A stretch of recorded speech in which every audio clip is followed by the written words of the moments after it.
සුබ දවසක් වේවා ඔයාලා හැමෝටම. ඔයාලා දන්නවද ලෝකයේ තියෙන විශාලතම මූල්‍ය වෙනතම මොකක්ද කියලා?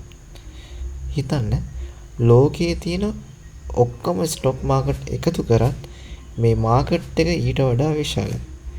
ඔව් අපි කතා කරන්නේ ෆොරෙක්ස් මාකට් එක ගැනයි. සරලවම කිව්වොත් ෆොරෙක්ස් මාකට් කියන්නේ ලෝකයේ විවිධ රටවල මුදල් වර්ග එකිනෙක හුවමාරු කරන ගෝලීය වෙළඳපළකි. 2025 දත්වලට අනුව ෆොරෙක්ස් වෙළඳපළේ දෛනික ගනුදෙනු වටිනාකම ඩොලර් ට්‍රිලියන 9.6ක් පමණ වෙනවා. ඇත්තටම මේ දැවැන්ත මූල්‍ය පරිසර පද්ධතිය. අද වීඩියෝ එකකින් අපි සරලවම කතා කරමු මොකක්ද මේ ෆොරෙක්ස් කියන්නේ සහ කොහොමද මේකේ මුදල් උපයන්නේ කියලා. ෆොරෙක්ස් එහෙමත් නැතිනම් ෆොරින් එක්ස්චේන්ජ් කියන්නේ මුදල් ඒකක හුවමාරු වන ගෝලීය වෙළඳපළයි. මේකේ තියෙන්නේ විශේෂත්වය තමයි ෆොරෙක්ස් මාකට් එක වගේ මේකට එක මධ්‍යම ස්ථානයක් නැහැ. සම්පූර්ණයෙන්ම ඩිසෙන්ට්‍රලයිස් එහෙමත් නැත්නම් විමධ්‍යගත වූ ජාලයක්. ඒ වගේම මේ මාකට් එක සතියේ දවස් 5 පුරාම පැය 24 පුරාම ක්‍රියාත්මකයි. සිඩ්නි, ටෝකියෝ, ලන්ඩන් සහ නිව්යෝක් වගේ ප්‍රධාන නගරවල වෙළඳපොළවල් එකිනෙකට සම්බන්ධ වෙලා තියෙන නිසා අපිට කැමති වෙලාවක ට්‍රේඩ් කරන්න පුළුවන්. නමුත් සෙනසුරාදා සහ ඉරිදා මේ මාකට් එක ක්ලෝස්. හරි. දැන් කොහොමද අපි මේකේ ට්‍රේඩ් කරන්නේ? ෆොරෙක්ස් වල මූලිකම දේ තමයි කරන්සි පෙයාස්. අපි හැම විටම කරන්නේ එක මුදල් ඒකකයක් මිලදී ගන්නා ගමන් තවත් මුදල් ඒකකයක් විකුණන එකයි. උදාහරණයක් විදියට යුරෝ USD ගමු.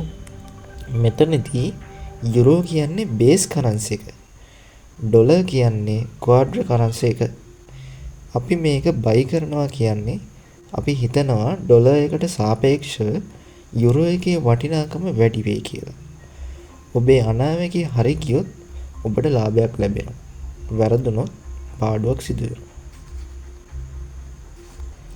දැන් බලමු අපි කවුද මේකට සම්බන්ධ වෙන්නේ කියලා. ඉස්සර නම් මේක පාලනය කළේ සෙන්ට්‍රල් බැංක් විතරයි. ලෝකයේ ප්‍රධානතම බැංකු 10ක් තමයි වෙළඳපොලේ 3න් 2ක්ම පාලනය කරන්නේ.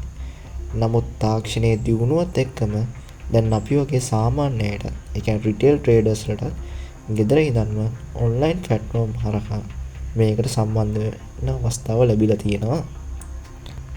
ෆොරෙක්ස් වල තියෙන ආකර්ෂණීයම වගේම තමයි භයානකම දේ ලෙවරේජ් කියන්නේ. ලෙවරේජ් නිසා ඔබේ අතේ තියෙන පුංචි මුදලකින් ලොකු ගනුදෙනුවක් පාලනය කරන්න පුළුවන්. සාමාන්‍යයෙන් 1:50 හෝ 1:100 වගේ අනුපාත ලබා දෙනවා. හැබැයි මතක තියාගන්න මේක දෙපැත්ත කැපෙන ආයුධයක් වගේ. ලෙවරේජ් මගින් ඔබේ ලාභය වැඩි කරන්න පුළුවන් වගේම සිදුවන පාඩුව ඒ හා සමානව වැඩි වෙන්න පුළුවන්. ඒ නිසා නිවැරදි අවදානම් කළමනාකරණය නැතුව මේකට අත තියන්න එපා. ෆොරෙක්ස් කියන්නේ නිකන් සූදුවක් විතරක් නෙවෙයි. ඒ ජාත්‍යන්තර වෙළඳාමට සහ ආයෝජන වලට අත්‍යවශ්‍ය දෙයක්. ආර්ථික දර්ශක, දේශපාලන සිදුවීම් වගේ දේවල් මේ මාකට් එකට ලොකු බලපෑමක් කරනවා. ඔයාලට ෆොරෙක්ස් ට්‍රේඩින් ගැන හරියටම ඉගෙන ගන්න ඕනේ නම් දිගටම අපේ channel එකත් සමග එකතු වෙලා ඉන්න. මේ වගේ වටිනා වීඩියෝස් බලන්න අපිව subscribe කරන්න අමතක කරන්න එපා.